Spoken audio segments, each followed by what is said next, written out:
오늘 은혜 받으실 하나님 말씀은 느헤미야 2장 11절부터 20절 말씀입니다. 느헤미야 2장 11절부터 20절까지 말씀을 한 절씩 교독하시겠습니다. 11절 말씀 제가 먼저 읽겠습니다.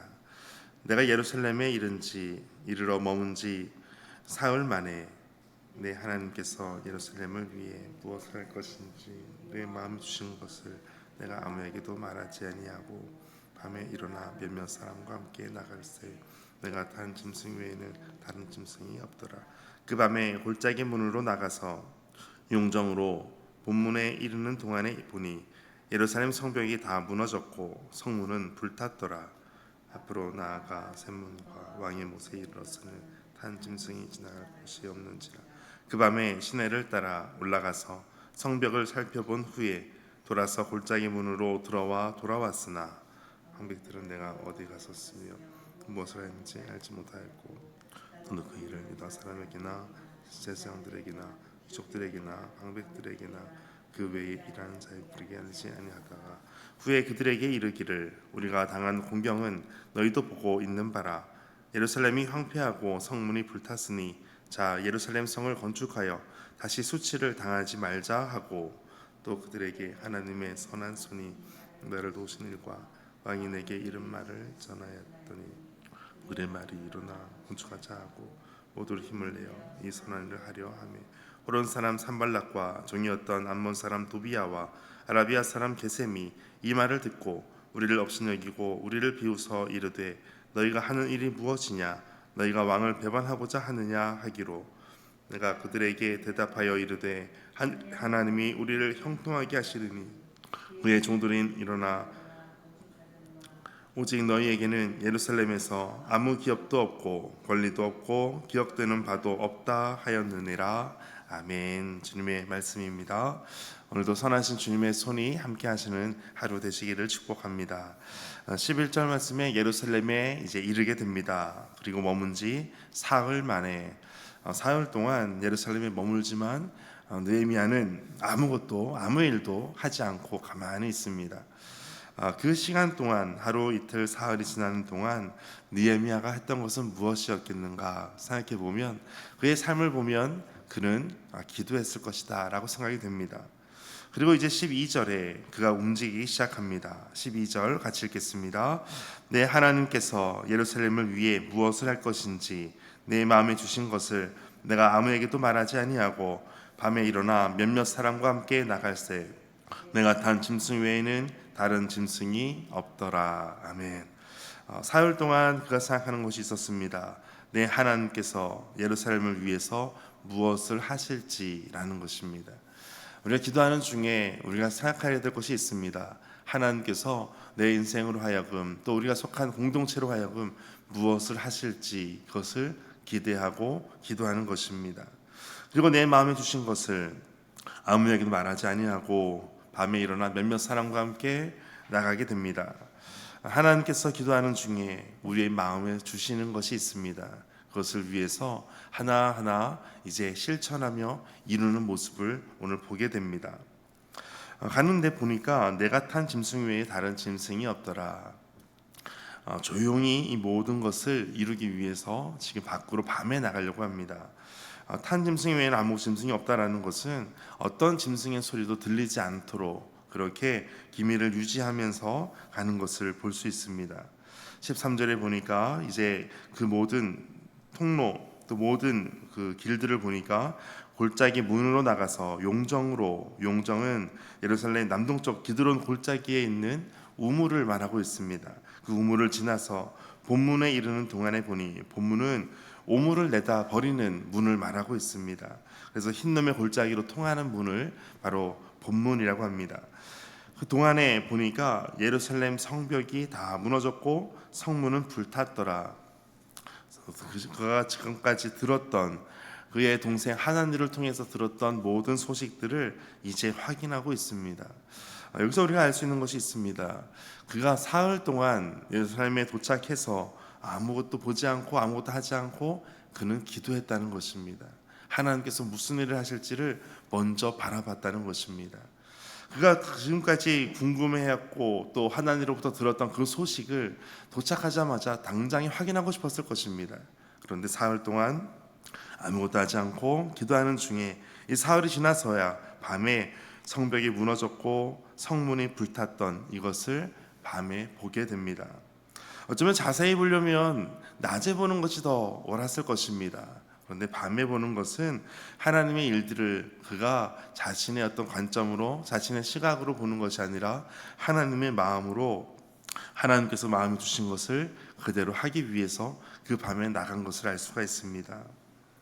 14절에 앞으로 나아가 샘문은 실로암 못 근처에 있는 문을 말합니다.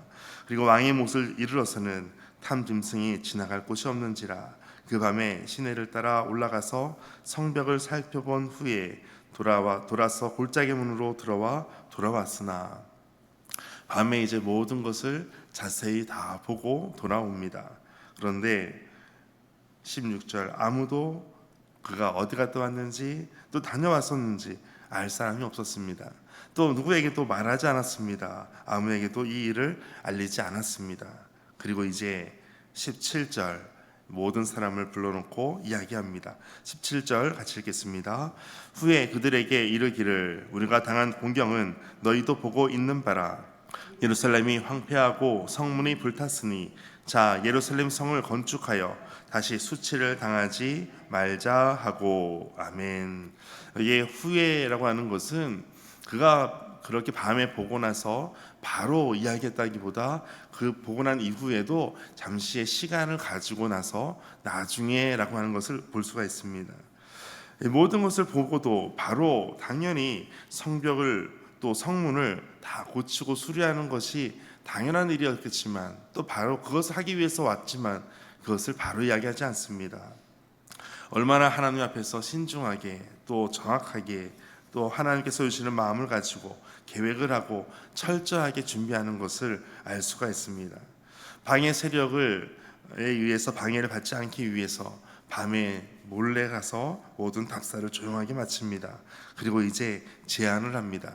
제안하는 것은 우리가 수치를 당하지 말자, 다시 성벽을 짓자라는 것입니다. 이것은 총독으로서 명령하는 수 있었지만 총독으로 명령한 것이 아니었습니다. 이것을 설득하게 됩니다. 여러분, 설득하는 것이 쉽지 않습니다. 누군가에게 무엇인가 설명하는 것 쉽지 않습니다. 그런데 18절에 중요한 단어가 이것입니다. 18절 같이 읽겠습니다. 또 그들에게 하나님의 선한 손이 나를 도우신 일과 왕이 내게 이른 말을 전하였더니 그들의 말이 일어나 건축하자 하고 모두 힘을 내어 이 선한 일을 하려 하매. 아멘. 여기서 중요한 단어가 하나님의 선한 손이라는 것입니다. 하나님의 선한 손이 도우사 왕에게 허락을 받게 됩니다. 그것이 어제 본문 2장 8절입니다. 오늘 그 모든 것을 다시 이야기합니다. 사람들에게 하나님의 선한 손이 나를 도왔던 이 일을 이야기합니다. 오늘날 쉽게 표현하면 그가 간증했다는 것입니다. 자신의 모든 삶 가운데 우리 하나님께서 어떻게 일하셨는지, 어떻게 하나님의 손이 이와 같이 내가 오게 되었는지 그것을 다 설명합니다. 사람들로 하여금 선동하지 않았습니다. 사람들로 하여금 설득하였습니다. 선동은 빠르지만 사람의 마음을 다치게 할 수 있습니다. 설득은 느리지만 사람의 열정을 일으키게 됩니다. 하나님의 일은 선동해서 하는 일이 아닙니다. 교회에서도 어떤 일을 하기 위해서 선동하는 사람들이 있지만 선동해서 일이 되어지는 것이 아닙니다. 하나님의 일은 하나님의 손이 하실 수 있도록 모든 시간과 모든 것이 준비되어야 됩니다. 그래서 교회에서는 세 가지 자원이 필요합니다. 인적, 물적, 영적 자원이 있어야 됩니다. 주님 앞에서 더욱더 우리가 쓰임받고 하나님 앞에 귀한 주님의 일꾼으로 쓰임받기 위해서 이와 같은 놀라운 은혜들, 특별히 하나님의 선한 손이 함께하게 되시기를 축복합니다. 사람들이 이제 힘을 내어서 일을 하는데 그 일을 이 선한 일을 하려 함에 이 모든 성벽을 쌓는 일이 선하신 하나님께서 하시는 것이기 때문에 바로 선한 일이다 이렇게 말하고 있습니다. 우리가 하는 모든 것은 성도로서 거룩한 주님의 길을 따르는 자로서 제자로서 살아갈 때 우리는 거룩한 삶을 살게 됩니다. 그것은 하나님께서 우리를 부르셨는데 부르신 하나님께서 선하시고 거룩하신 하나님이시기 때문에 그렇습니다. 그러므로 우리가 성도로서 하나님께서 주시는 귀한 마음을 가지고 하나님께서 무엇을 하실지를 더욱더 기대하며 오늘도 나아가게 되시기를 바랍니다. 19절 20절에 보면 그렇게 선한 일을 하려고 하지만 꼭 반대하고 또 방해하는 세력이 있습니다. 호론 사람 산발락과 종이었던 암몬 사람 도비야, 또 아라비아 사람 게셈이 이 말을 듣고 업신여겨서 말을 합니다. 너희가 무슨 일을 하느냐, 또 너희가 왕을 배반하고자 하느냐. 이 일을 할 때 또 방해하는 세력이 있지만 오직 느헤미야는 그와 같은 방해에도 불구하고 20절 마지막에 보면 오직 너희에게는 예루살렘에서 아무 기업도 없고 권리도 없고 기억되는 바도 없다 하였느니라. 하나님의 말씀을 따라, 선하신 주님의 말씀을 따라 그대로 달려가게 됩니다. 한번 결정하기까지가 긴 시간이 걸릴 수 있고 또 기도하는 시간이 꼭 필요하지만 그것이 결정된 이후에는 하나님의 말씀을 따라 끝까지 달려가는 모습이 바로 느헤미야의 모습이었습니다. 이와 같은 모든 일들을 하게 하신 분이 바로 우리 하나님이십니다. 오늘도 선하신 하나님께서 이와 같이 우리 가운데 함께 하시기를 축복합니다. 함께 기도하겠습니다.